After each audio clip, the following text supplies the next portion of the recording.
social media, I've got a bank of green lights behind me, which tell me all the various platforms as they come live, and they never synchronize particularly well.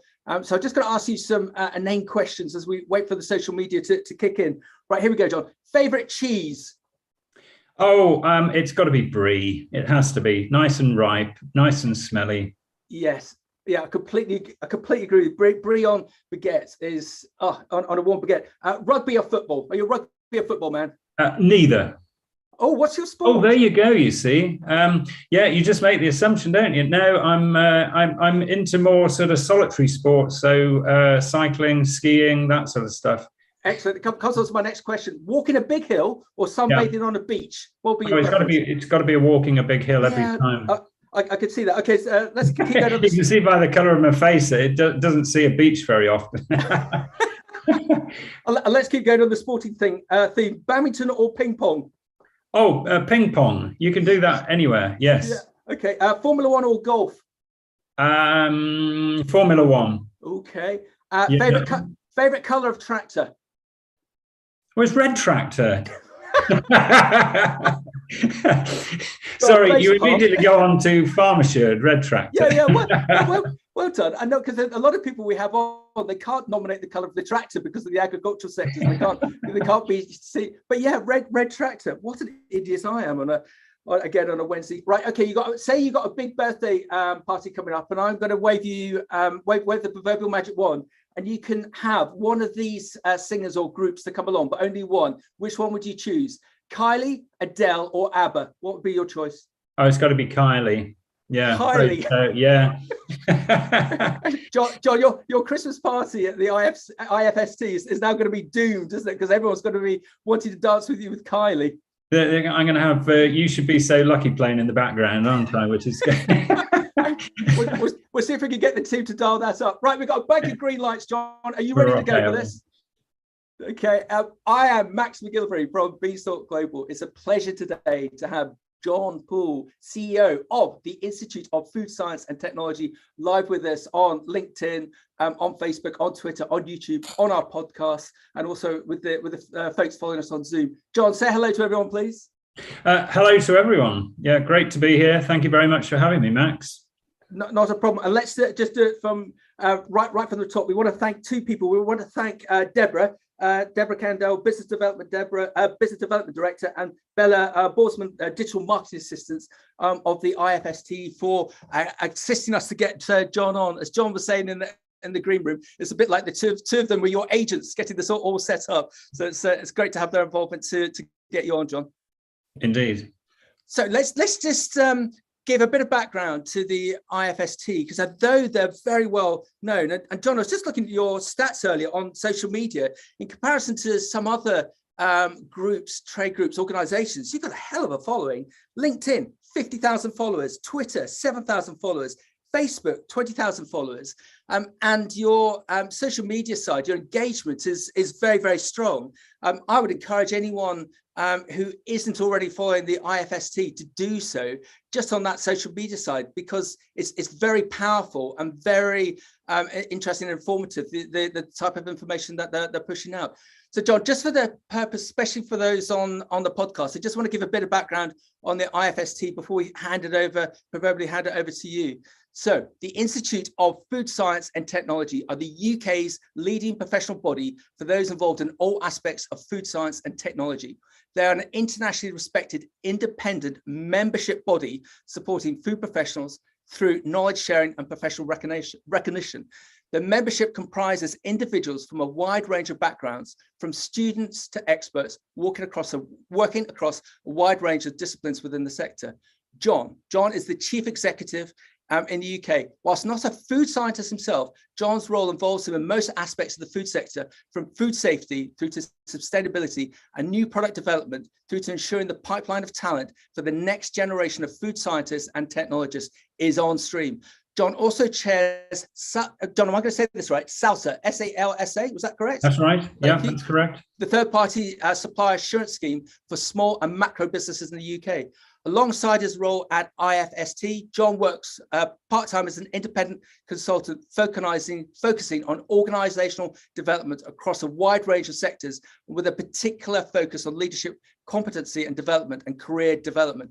Jon has written and published 3 books on leadership, business coaching and career development. Jon, does that all sound in order, please? Sounds perfect. Thank you very much, Max.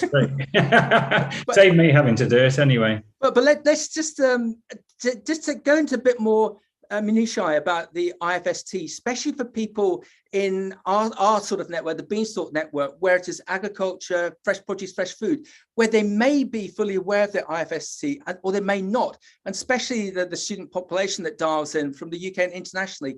Jon, what's the purpose of the IFST and why should we engage? Why should we become individual members of the IFST, please?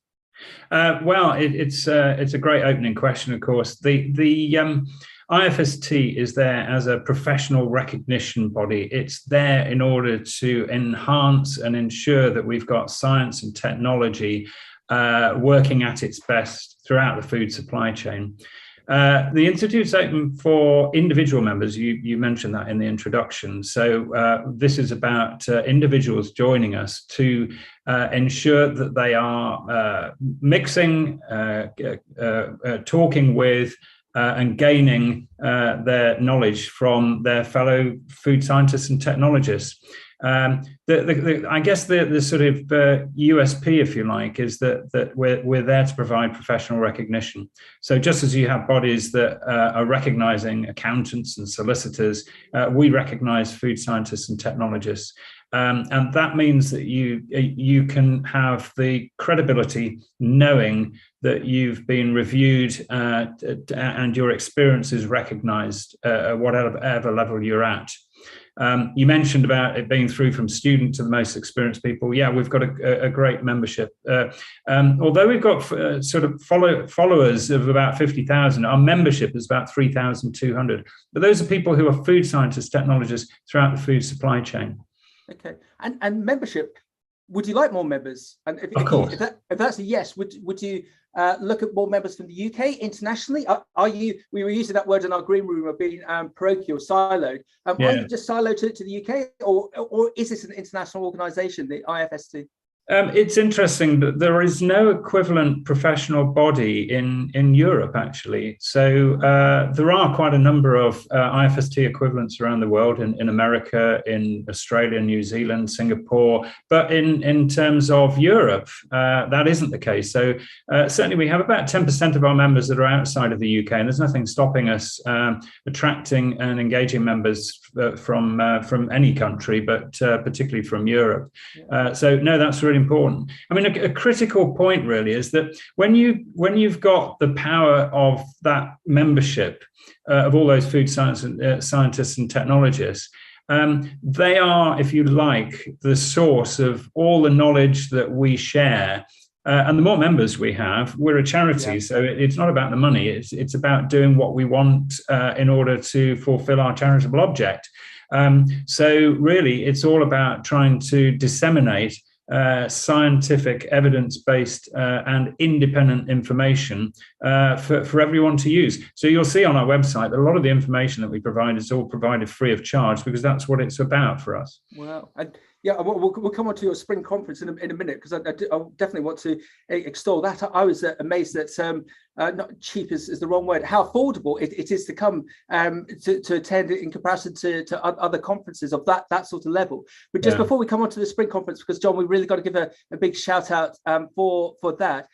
There's this one thing I've learned from being blessed from traveling on an international basis. I just see more and more that the UK is seen as the experts in retail, in sustainability, and also on a technical basis. I think sometimes we were again we use some of the words in our green room. I do think we forget this sometimes, that we are seen as a centre of excellence on these areas, and so especially honing in on the IFST, I think there's a huge opportunity for the IFST to garner new members if it was of interest to you, especially from the likes of America. We do a lot of work with the likes of the International Fresh Produce Association group in the States. So they're the predominant trading group out there, and they see us as the centre of excellence for retail, for sustainability, for technical elements, and also for packaging. So it'd be great.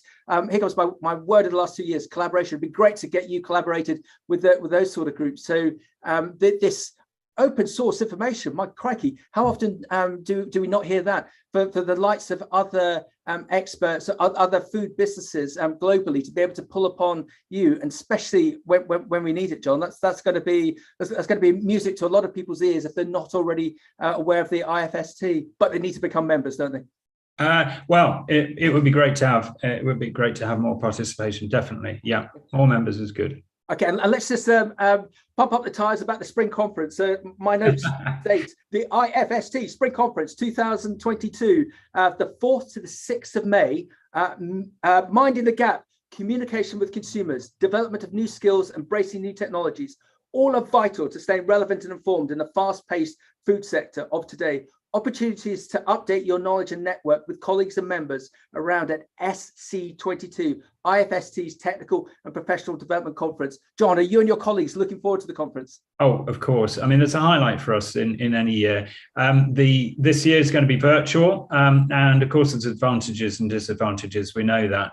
Of being virtual, we made a decision that we would go virtual, before we could see the end, if you like, of COVID in sight, or at least the ability to meet in person. But of course, the great thing is that means it's far more accessible for people to get to.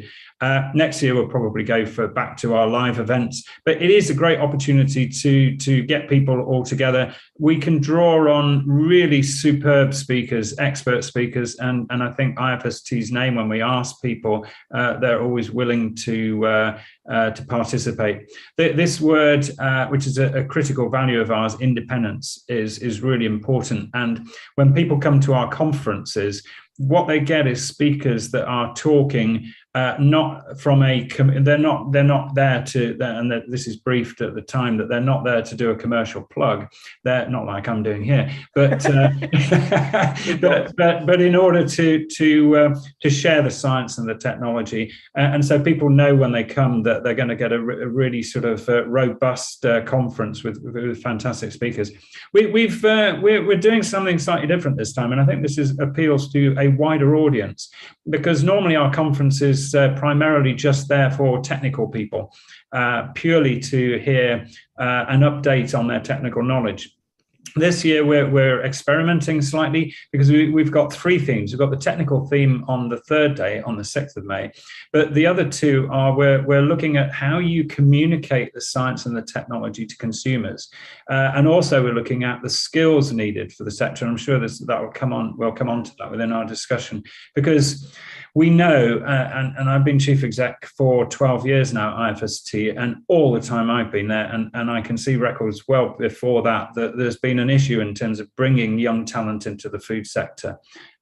We know it's an issue, and we want to explore what is needed for the future. Because actually, what we're seeing now is that there are new skills, there are new knowledge that people have to have, new competences in order to be able to operate, particularly in sort of food technical roles.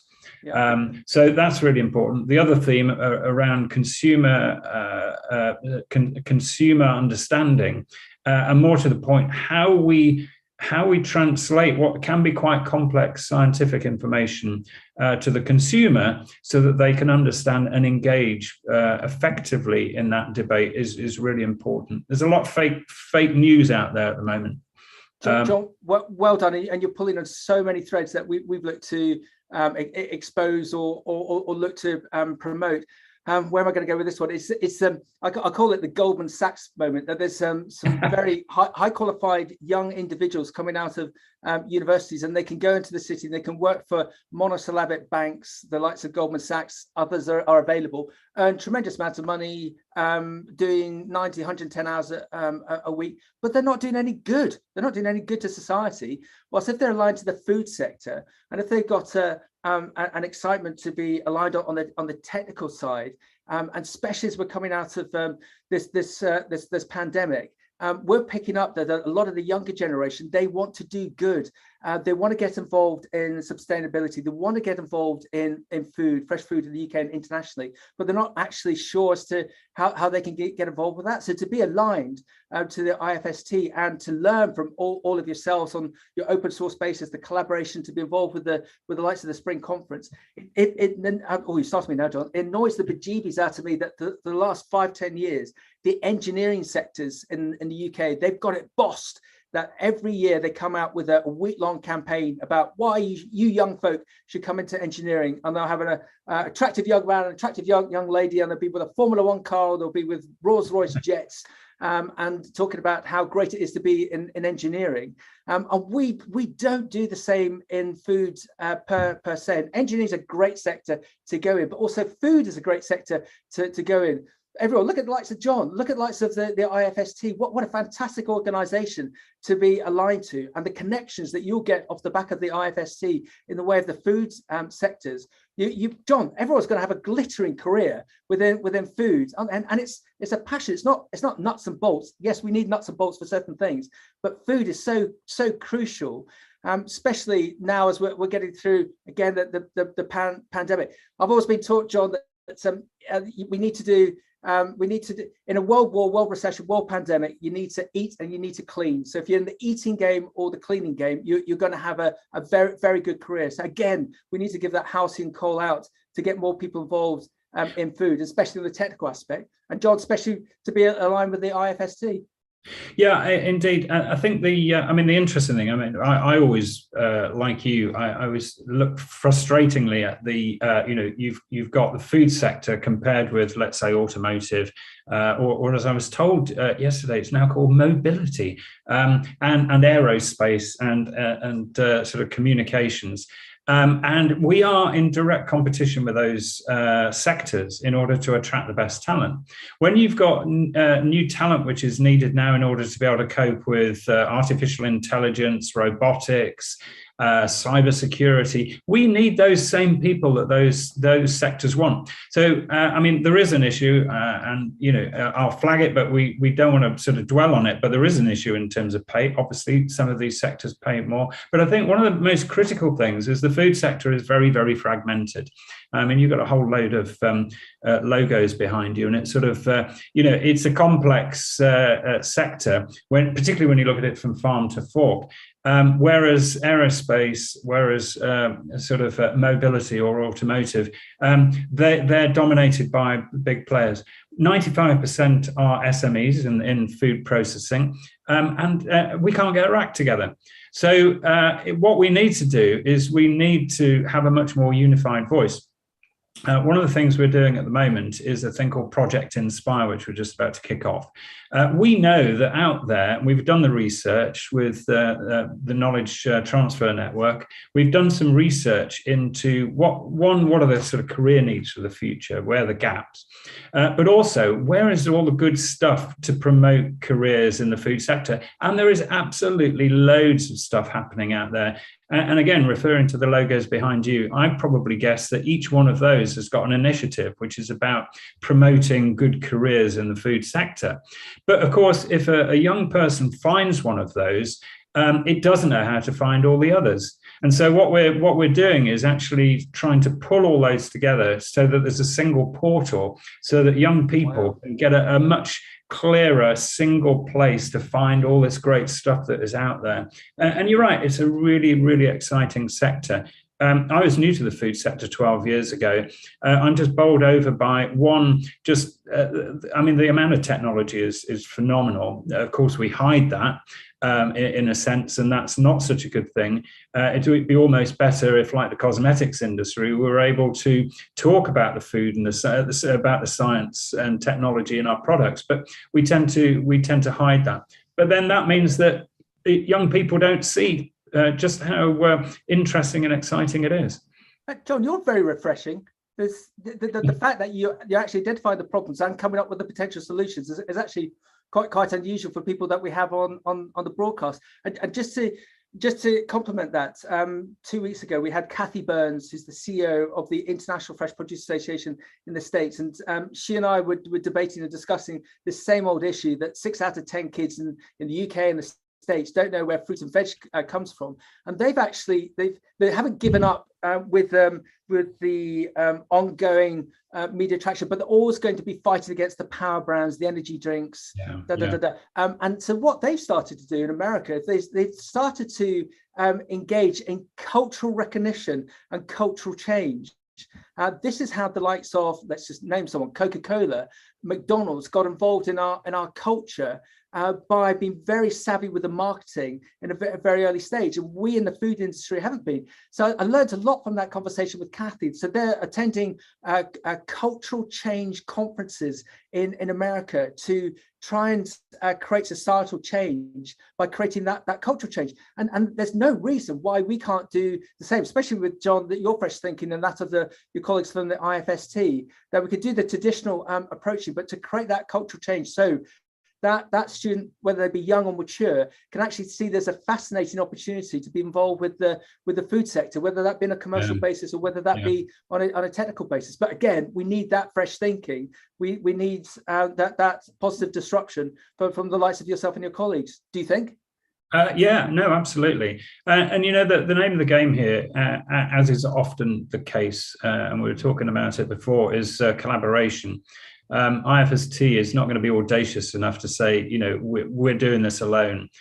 We need, the food sector is huge and very broad, and we need to involve others. So it's all about collaboration. We want to provide the leadership, which I think is important. Somebody's got to sort of take the initiative on that, and we see ourselves in a really good position to do that.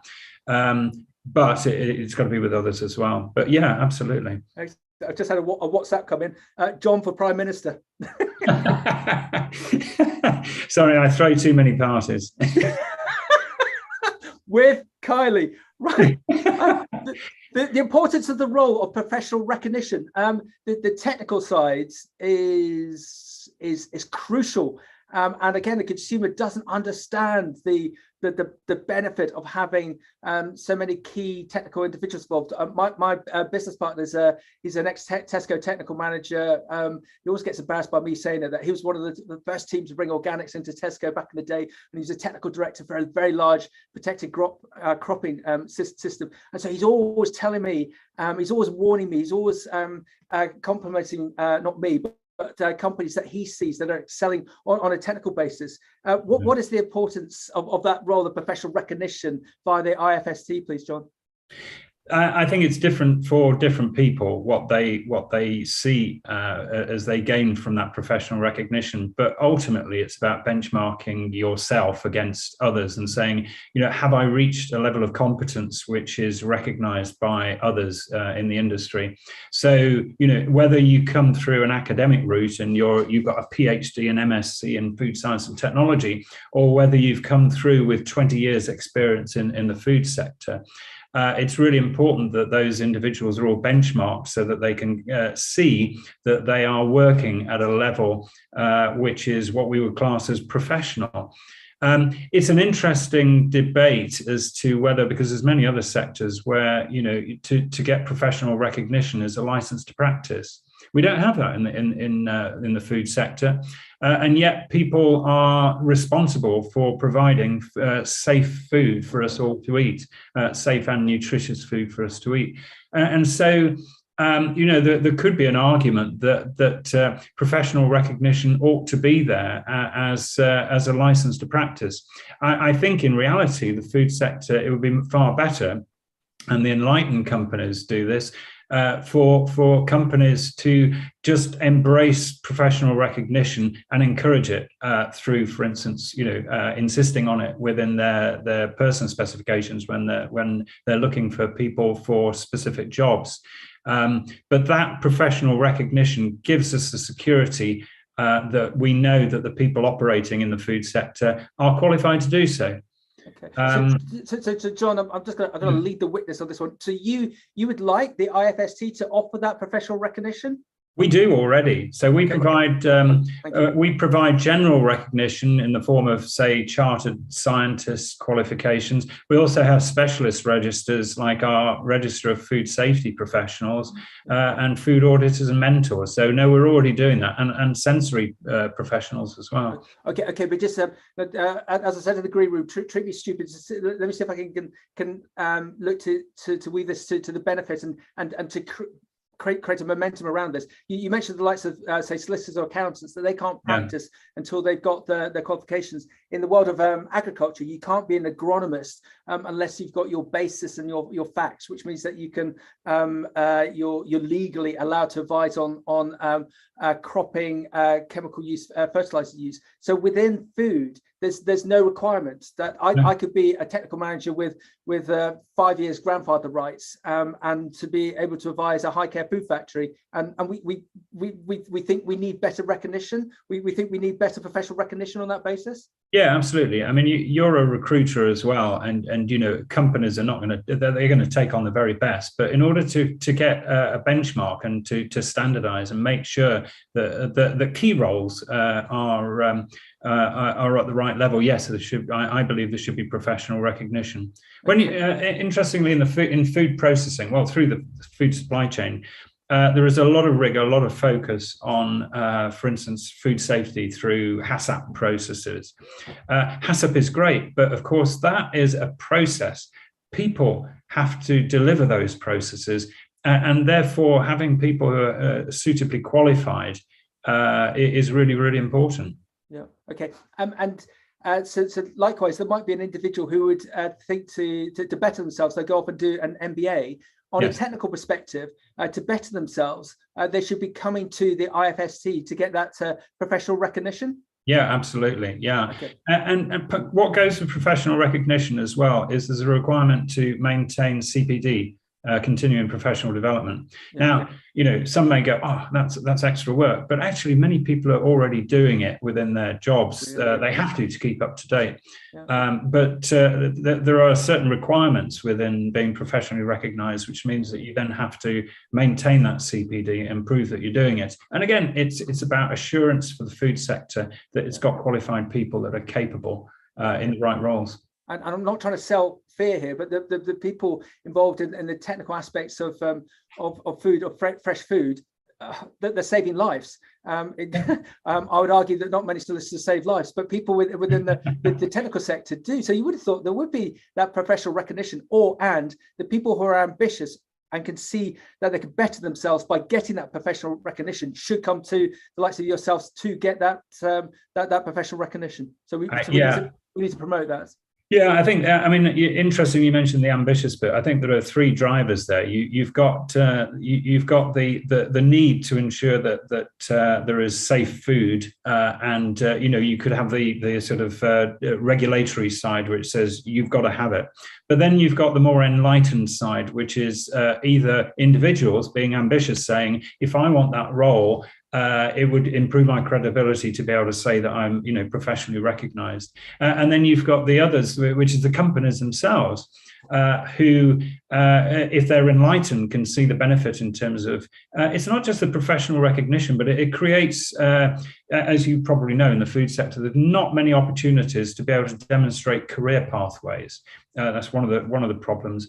But through professional recognition at different tiers, at different levels, people can, they always ask the question, what have I got to do to get to the next level? And that can be through professional recognition. Yeah, and you think that businesses who, there's that graph, John, from Cranfield University that shows that training development, those companies that invest in training development in their staff see far better increased turnover, far better profitability, and far better staff retention. So if an individual is going to the boss or the colleague saying, I'd love to do this professional recognition qualification with the IFST, it's X, Y, Z pounds, is that okay? You would hope that they would go, yes, why haven't we done this before? Who else in the team can we get in? Or for that individual within that business to look to encourage their team to do. So if we could create that momentum ongoing, John, that would be fantastic. Absolutely. I mean, I would far prefer it to be through enlightenment and rather than having to have big stick. Carrot's better than stick in this situation. Yeah. Consumer perceptions of the food science and technology area. I've been very blessed. I've just come back from a trip from Ghana with an amazing business, Blue Skies and Waitrose, and filming there about a plastic initiative that they've got. I came back in. I took one of my boys, who's 13, into Sainsbury's, and we were standing in the fresh produce counter, and I started my lecture to him about pineapples in a pot, and I was telling him about the 3,500 people. I tell him about the pineapple grower that I saw. Telling him about the transport company in Ghana that took it to the factory, the high care facility in Ghana, the air transportation, the site in the UK, the RDC Regional Distribution Centre for Sainsbury's, and how it got here. And he was actually quite interested. He was agog. And I said, there's 32,000 different lines of food products in this store. Every one of those have gone through some form of technical compliance to make sure what you're eating is safe. And he's like, wow, really? That's how can we? But the bulk of consumers aren't aware of this this dark art that goes on, and they need to be, for them to have a better recognition of food. And we'll come on to the problems we got in the food sector a little bit later. What's the solution, John, from yourself and the IFST's outlook as to how we can raise that perception of the likes of what you do, what the whole sector does to the consumer? Yeah, I mean, it comes back to this issue that, thank goodness, that most of the consumers, all consumers, when they go into a supermarket or wherever they go to get their food, they go in with that supreme confidence that what they're buying is safe to eat. And that's fantastic. We do such a good job that it's largely, obviously we've got product recalls from time to time and the odd food scare, but 99.99% of the time it's safe food, reliable, and we do such a good job that no one realizes what goes into it.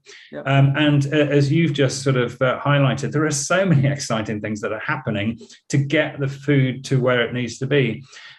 So actually, we need to be, I think we just need to be generally more open about how, what happens. I mean, there are TV programs now which are sort of going behind the scenes and giving people a better understanding of what happens to get food on the table, because, it is, it's literally on an industrial scale. It's highly complex. And we got a glimmer of what can happen when things go wrong during the COVID pandemic, when all of a sudden food chains were disrupted, and they had to think about, well, how do we get food to people more through the supermarkets, less through the restaurants? And of course, it's all food scientists and technologists that are doing the work behind the scene to make sure, regulatory wise and food safety wise, it's still going to happen, and it's amazing.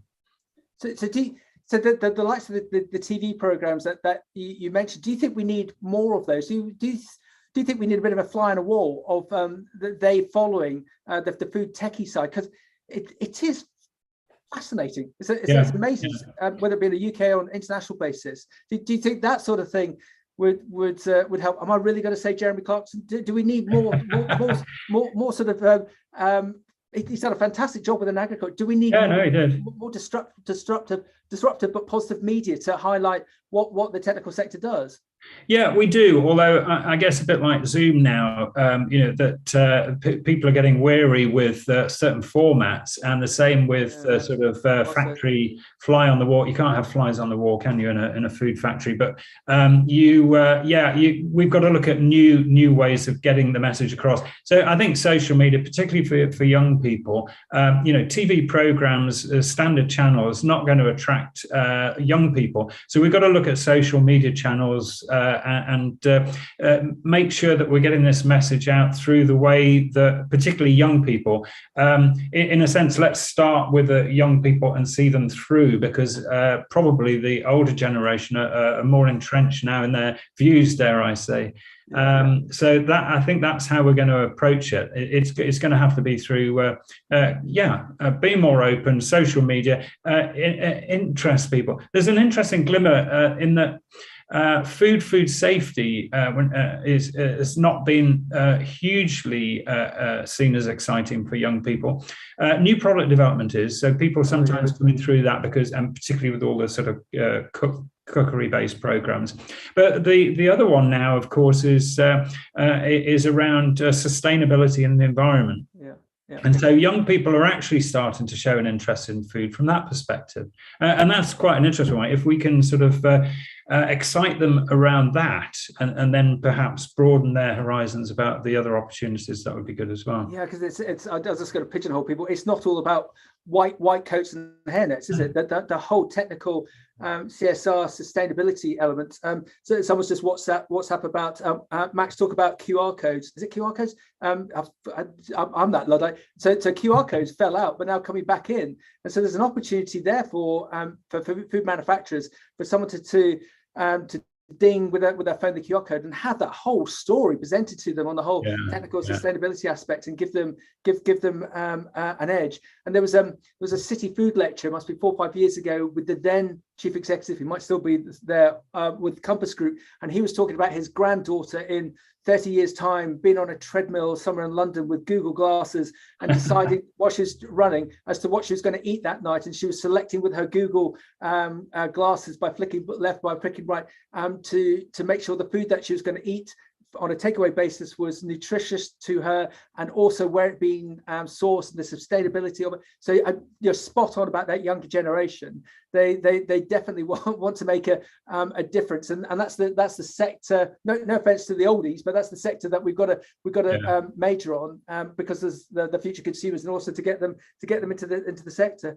And Jon, are you at all concerned about the issues that we've got now and coming up in the respect of economics, double-digit inflation, food scares, food problems? I've used this mantra a number of times before, that we're but 4 missed meals from a revolution. Does it worry you that the people might be taking shortcuts within the food sector because they have to, because they're just not making the money within the system? Or are you quite confident, especially with the likes of the IFST being involved, that we won't have any problems as we hopefully get through this speed bump of this economic situation that we're in? Well, I mean, it's a huge one, isn't it? Talk about perfect storm. You've got Brexit, obviously originally with the supply chain issues that came from that. You've got COVID, lack of staff being available in order to supply the food. You've then got the sort of Ukraine, the Russian invasion of Ukraine, leading to huge shortages of wheat, grain, sunflower oil, and then you've got on top of that the huge fuel crisis, which is going to put up costs as well. Now, on the monetary side, that's not something that IFST will get involved in. Obviously, it's concerned about that, but the knock-on of that, in terms of you move the supply chain, means you've got to then reformulate. That means that you've got to revalidate. You're going to have to ensure that from a regulatory point of view, everything still is intact. You've got supply chain issues, delay in producing food, or maybe in longer supply chains equals problems with food safety. So that brings in the food scientists there. So yeah, I mean, it's creating huge headaches for all businesses, both economically and in terms of just the supply chain logistics. It's massive. Am I confident? Yeah, I am, because the people that are in the food sector are brilliant at what they do. Yeah. Back to they're too good almost, and so people just still expect the food to be there. Of course, there are gaps on shelves, and that's a wake-up call, isn't it? It is, but then I'm not sure if I'm allowed to use this phrase. We've got a great contact who's a buyer at Pick and Pay in South Africa, and they've had the same machinations that we've had in the way of lockdowns and everything. And she came up with this phrase of never waste a crisis, because they managed to, here's that word we all hate, John, managed to pivot as a business, and all the suppliers managed to pivot to be able to still supply and feed a South African community. And definitely we've seen that over the last 2 years. The ingenuity that's come out of the food sector. So as you say, that reformulation side, I trust the food sector, the food supply chain implicitly. If they're not going to get sunflower oil from Ukraine, they'll find another means. If they're not going to get wheat out of Russia, they'll find another means. Do you think we get enough support from the UK retailer in the respect of everything that the food sector is going through? Well, I don't think that's really one that I can comment on particularly, Max, to be honest. It's not something that I experience or know. But I guess all of these things are sort of, to use the well-used term, a farm to fork problem, and it needs that. I think generally, if we think about it from a consumer point of view, they have high expectations of the wide choice of food, I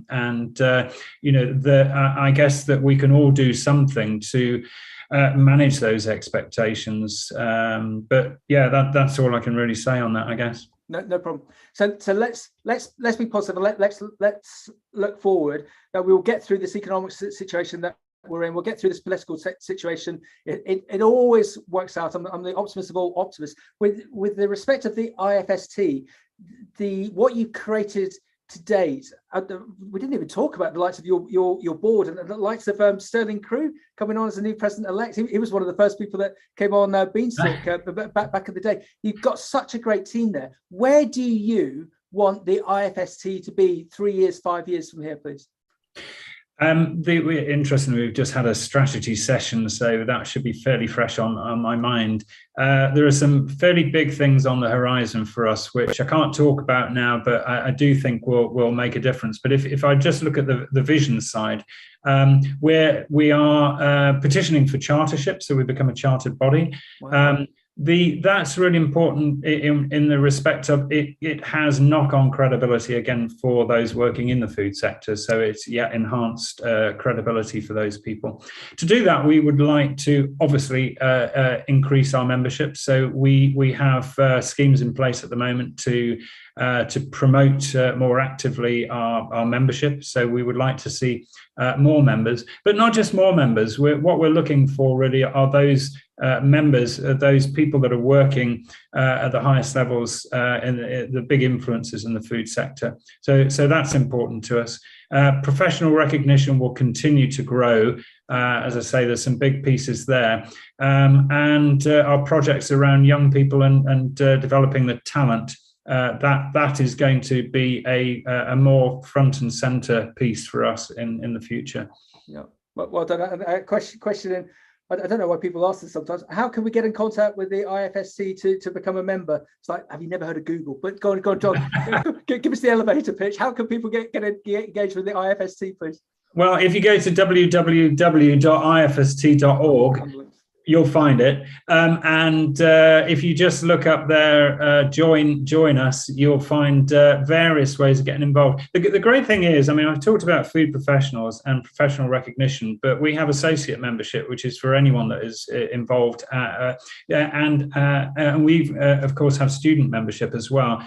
And we're talking, literally £30 to become a student member, and for associate members, those people that are interested in food science and technology, but maybe at the start of their career, or it's just an interest that they have, they can still get involved. And loads of benefits for members being involved, but all of those are around helping them to understand the food science and technology in their world. Yeah, Jon, it's a really interesting point. We do a lot of work with the likes of Christine Takon with Women in Food and Farming Group that we hosted. She always states that the younger generation should find a mentor. And everyone I've seen or heard who've done that, they've found some incredibly charitable individuals at a senior level who are giving their time. So that's great, but also to become a member of the IFST, I think for any discipline within the food sector, because some of the better people that you and I know, Jon, will have a technical, operational, commercial background, and they're still wired in network-wise and knowledge-wise. So to be an IFST member from a young age all the way through, to get that information, to get to be just in front of the game because of you and your colleagues being in front of the game would be hugely beneficial. So the IFST, I think anyone within the food sector should sign up to become a member. Yeah, no, definitely. That anyone in the food sector, and of course it's really wide.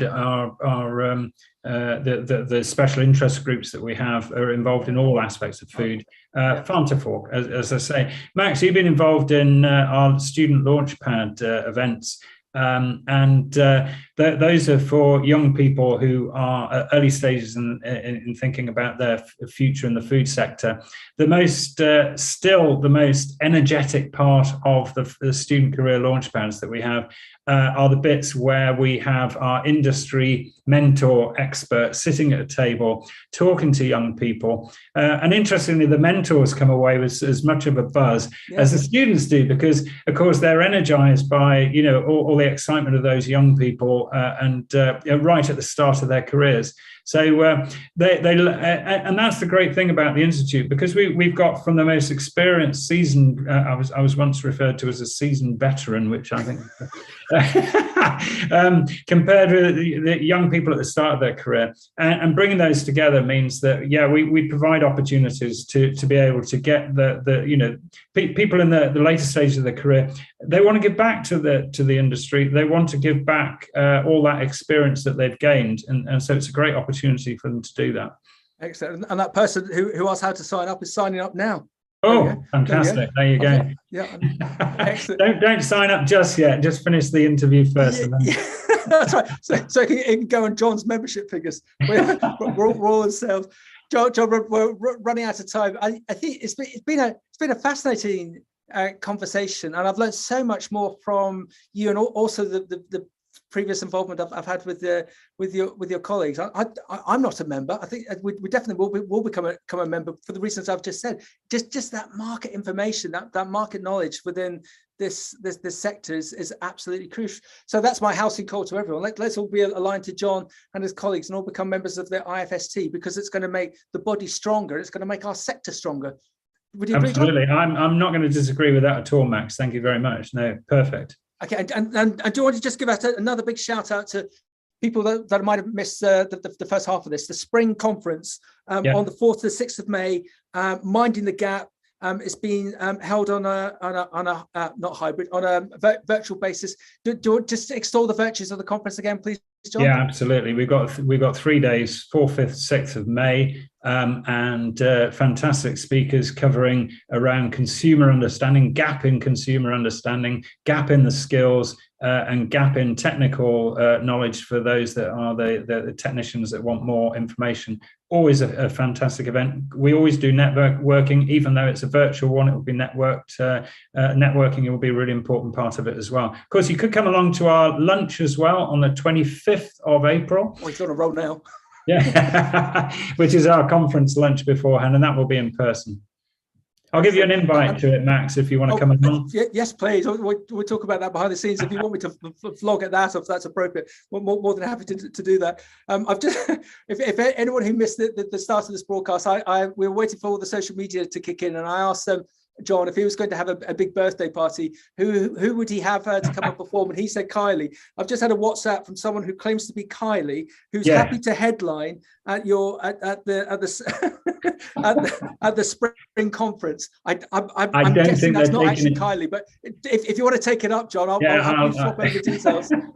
Yeah, indeed, it'll make for a very interesting conference dinner. We'll go with that, shall we? Excellent. Jon, thank you very much. Thank you for all the team for getting this conversation set up with Jon. Let's all become members of the Institute of Food Science and Technology because it's going to do a lot of good for the long term. Jon, thank you very, very much. You're brilliant. Thank you, Max. It's been a pleasure. Thank you.